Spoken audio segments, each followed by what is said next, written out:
அல்லாஹ்வுக்கு பிரியமான வார்த்தை, நீங்கள் சொல்வதற்கு இலகுவான வார்த்தை.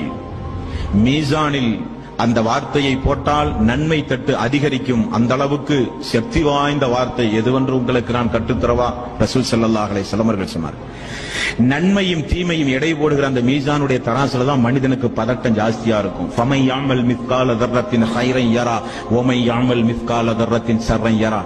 கடையில போய் ஒரு பொருள் வாங்கும்போது எப்படி தராசை கரெக்டா பார்த்து வாங்குறோமோ அதே போல நன்மையும் தீமையும் அல்லாஹ் மறுமை நாளில் எடை போடும் பொழுது ஒரு மனிதனுக்கு பதட்டம் ஜாஸ்தியா இருக்கும். எங்க தீமை தட்டு அதிகரித்து நரகத்துக்கு போயிருவோமோ, அல்லது நன்மை தட்டு அதிகரிச்சா பரவாயில்லையா இப்படியாவது சொர்க்கத்துக்கு போயிடலாம்ங்கிற பதட்டம் ஜாஸ்தி உள்ள நேரம் அந்த நேரம்.